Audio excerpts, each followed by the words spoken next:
that is, he was the son-in-law of Krishnadevaraya, took the whole responsibility of administration. His diplomacy, his greatness expanded. Okay, because of its greatness, he expanded his kingdom of Vijayanagar and made it rich. Okay, the number of enemies also increased because he expanded his kingdom, and moreover he was a capable ruler, and that is the reason why there were lot of enemies for him. Okay, now Deccan Sultanate were attacking Vijayanagar often they were attacking Vijayanagar often. To avenge that, to take revenge, Ramaraya, what he did, he captured Vijaypura and Golconda, and this was the cause of the war. Okay, as because he captured Vijaypura and this Golconda. This was the reason for the battle. All sultans united, they united themselves with jealousy and hatred on the growth and richness of Vijayanagar. For that reason, the Sultanate all united together. They wanted to defeat this Vijayanagar Empire, and at that time they became united. Okay, they had political differences. Though they having the political differences, but still they wanted to defeat the Vijayanagar Empire. Okay, and now Rakkhasa Thangadi battle. It took place on 23rd January 1565 CE. The Rakkhasa Thangadi battle took place on 23rd January 1565 CE between the united army of sultans and the Vijayanagar Empire. Okay, the battle took place between these two empires, that is on the river Krishna. Understood? It was taken place on the river Krishna. Then sultans, they looted, that is the Ramaraya, I told you, he was the son-in-law of Krishnadevaraya. He was an efficient ruler. Okay, now Ramaraya died in the war. Who died? Ramaraya, he died in the war. And the sultans, they began to loot everything. That was in Vijayanagar. And now this Tirumala and Venkata, the sons of Ramaraya, they escaped. They ran away from the war field. And they went to Pelagonda. Then after that, the Aravedu dynasty started the ruling from 1570 to 1640. After this Tirumala and Venkata, they ran away from the war field. They went to Pelagonda. Then after this Aravedu dynasty, they started to begin the rule in 1517 to 1646 CE by making Pelagonda, Chandragiri and later Vellore as their capital. Okay, after this war, the feudal chiefs of Mysuru, Yelahanka, Keladi, Surapur became independent. They became independent rulers in Karnataka. Understood? So after this, the feudal kings like the Yelahanka, Keladi, Mysuru, Surapur became independent rulers of the Karnataka. Understood? So now it is the administration. Vijayanagar Empire had strong central administration and it adopted decentralized administration. What is decentralized administration? What do you mean by decentralized administration? That is the transfer of authority. From center to local government. Decentralization means the transfer of authority from central to local government. Okay, in the administration, there were many ministers. There were many ministers to assist the king and the leaders of local provinces. For the administration for provinces, kingdoms was divided into provinces, and again provinces was divided into regions, and then regions was divided into cities, and cities was divided into villages. So this is the structure of the administration. First provinces, then after that regions, then after that it is the cities, and from cities to villages. Okay, king representatives. The king's representatives was managing the provinces, and hereditary officer were managing village administration. Do you all understand? That is the administration was adopted decentralized administrative from the, that is authority from center to the local government. Next, the king was the supreme judiciary. The king, whatever he is deciding, that will be the final decision. Whatever the king is telling, or whatever the king wants to do, his decision will be final. Okay, now regional officers were dispensing justice in provinces. 1/6 of land revenue was collected. It was major income and trade tax, professional tax, road tax, fair tax, export tax, and tribute to cash were other sources of income. The income, from where they will get the income? The government should have money, is it? Without the money, how will the government run? So they are collecting the money in the form of road tax, profession tax, export tax, tribute tax, all this in cash. It was collected in the form of cash. Okay, during the regime of Vijayanagar, infantry, cavalry, elephant and cannon division were prominent. What is infantry? What do you mean by infantry? Infantry, that is the soldiers on foot. Okay, marching or fighting on foot. Fighting on foot. Okay, that is infantry. Next it is cavalry. Soldiers who fought on horseback. Horseback. Okay, they fought on horseback. Here infantry, the soldiers marched on foot. They were fighting, walking and running and doing all that. They were fighting. But here, cavalry, it is a fighting on the horseback. You have seen in so many movies, is it?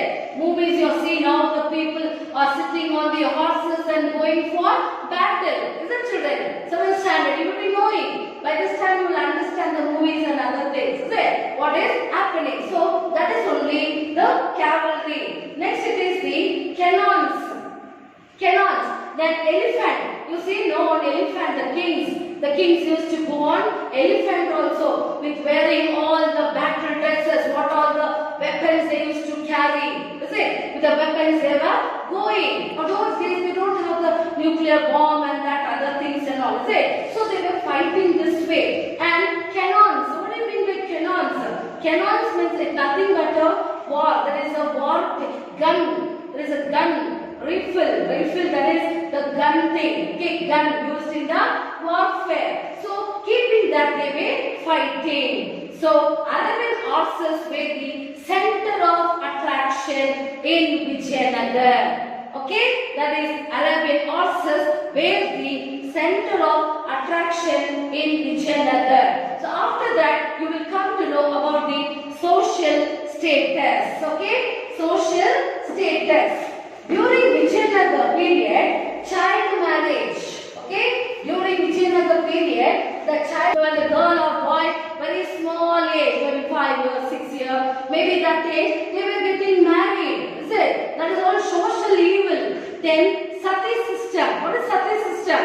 Sati system means when in the battle, if the husband will die in the battlefield, the husband will go go for war and he will die in the battlefield, and the wife has to sit on the funeral pyre of her husband and she should also die. Understood? That is only Sati system. Sati system is the wife, the lady has to die. She has to sit on the funeral pyre of the husband and she should die. Then Devadasi system. These were all in the practice. Then monogamy was in practice. Monogamy means, what do you mean by monogamy? Monogamy is nothing but marriage to one person at a same time. At a time, only one marriage should be taken place. That is monogamy. Okay, but the rich people, what they did, they followed the polygamy. Polygamy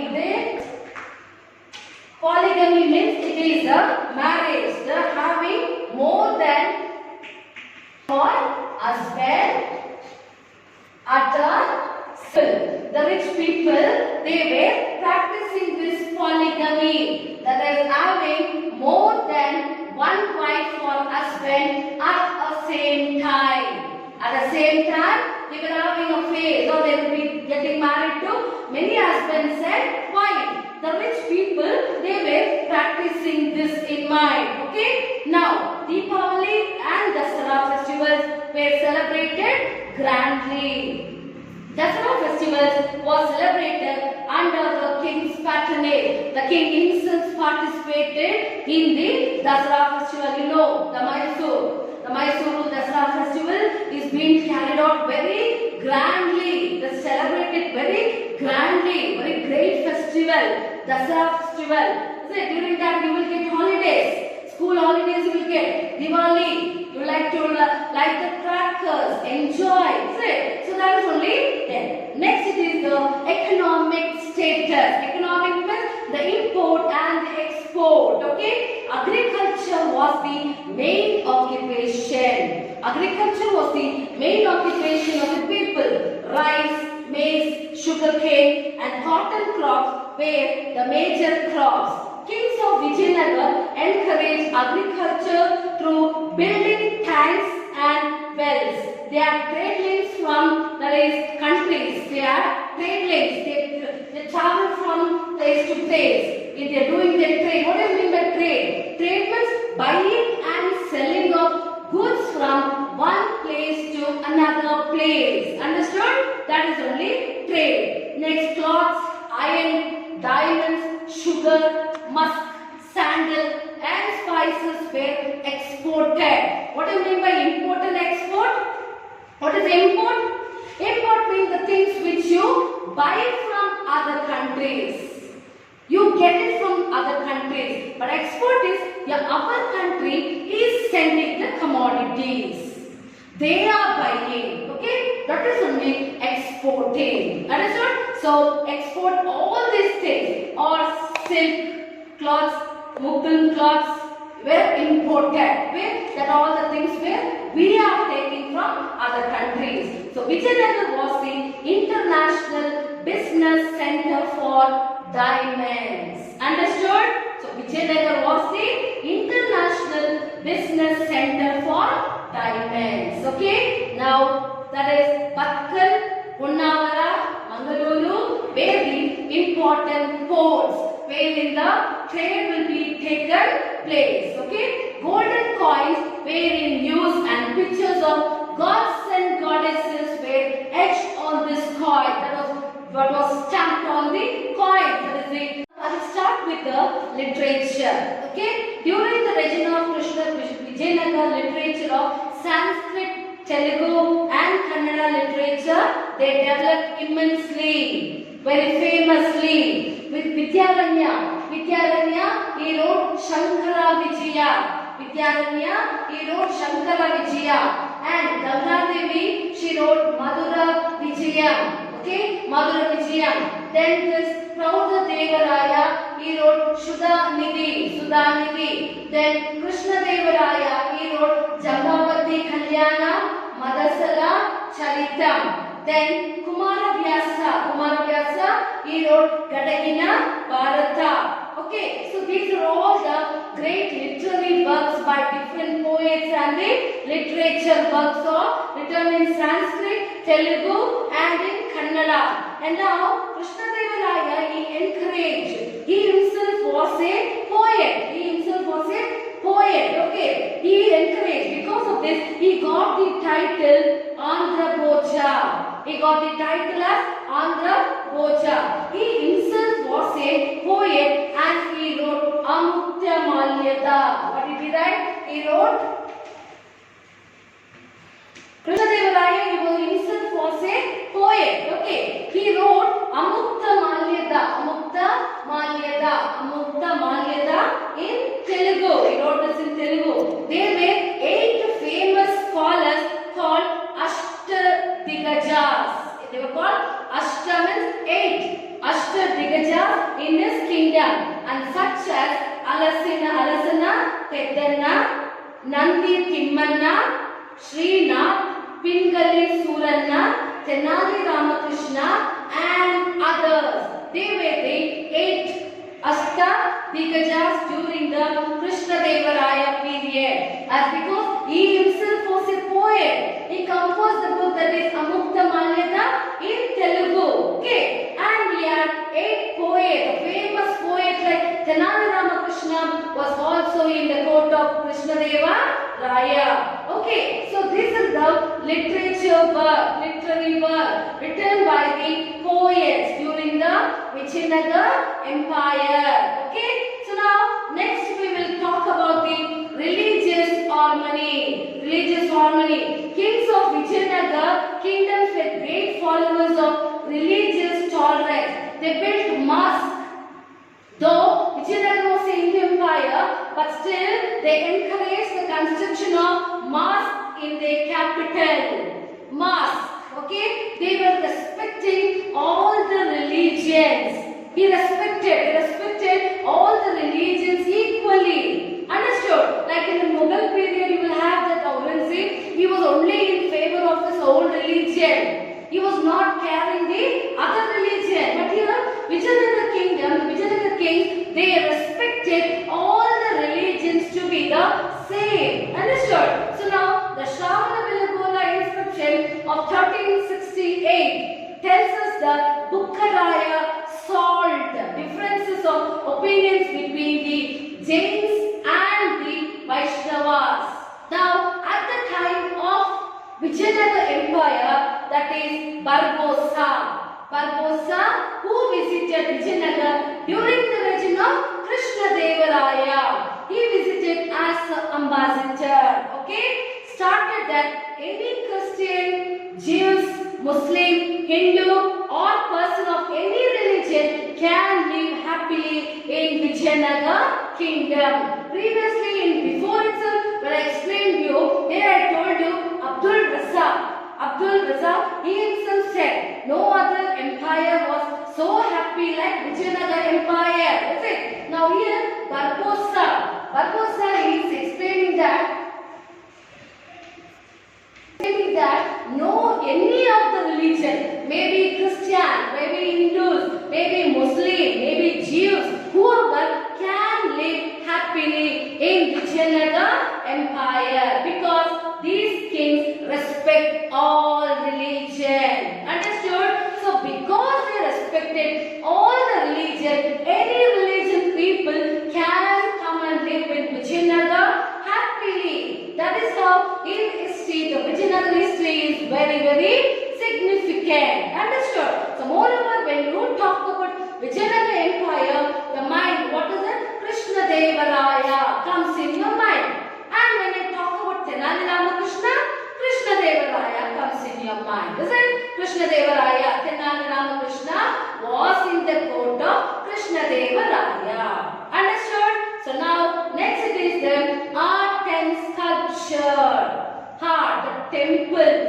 How many temples they have constructed? So many temples. The inscription engraved on the pillars, rocks. Is it? So great historians like Percy Brown on observing the temple monuments. I told you monuments. What are the monuments? The forts, the temples, palaces, all this includes under the monuments. Okay, so monuments and sculpture, statues stated the art of Vijayanagar was the evolutionary form of Dravidian style.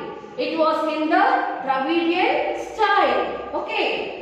The temples of that period, the very important, the very famous temple during that period was the Virupaksha temple in Hampi. Hampi is the capital of Vijayanagar Empire. Okay, the Virupaksha temple, then Azara Ramaswamy temple, Azara Ramaswamy temple, then Vithala Swami temple, Vithala Swami temple, then Krishna Swami temple, then Kamala Mahal, then Sringeri's Vidya Shankara temple. These are all some of the important temples which were built during the Vijayanagar Empire. Okay, Virupaksha temple, Vidya Swami temple, Ramaswamy temple, Krishna Swami temple, all the Swami temples were constructed during the Vijayanagar Empire. Okay, so now very spacious and very broad and beautifully decorated one, that is the high tower, very wide marriage halls, meeting halls, spring pavilions were the features of temples of Vijayanagar period. Okay, and now Kalahasti, that is Kalahasti, Sri Shaili, Tirupati, Chidambaram, Srinagar, Kumbakonam, Kanchi. In other places, art and sculpture of Vijayanagar can be found. There is a lot to explain about the Vijayanagar art and sculpture. Many temples were built and many beautiful halls were built. Many meeting spots were built. Such a beautifully carving places. Okay, stone chariots, the idol of Narasimha and Ganapati. Idols of Narasimha and Ganapati illustrates the monolith stone sculpture of the Vijayanagar. Monolith, in a single stone, monolith. In a single stone, the rocks were constructed. It is carved on a single stone. Okay, and the legend, then Dakshinidhi music, which is introduced now in Carnatic music, and reached the common people. Purandaradasa and Kanakadasa contributed a lot to this field. Okay, so you will have so many temples, that is Ganapati temple, idols of Narasimha Appa, stone chariot. All these are the very important stories that you will have to understand and learn in detail. The history of Vijayanagar Empire, when it was founded, by whom it was founded, how many dynasties were ruling that, who founded which dynasty, then what is the famous about Krishnadevaraya, then administration, literary work, religious problem, and what all. I thought everything you go through the lesson. Understood? Then now I will be sending you the notes. As soon as I send this video, you will be getting the notes. Okay children, make the history first lesson, that is Vijayanagar Empire. Vijayanagar Empire, start writing the notes neatly, and I will be sending you the homeworks also. I will be sending you the homeworks also. You try to write the homework and then send it to me. Alright children, don't waste your time. Thank you.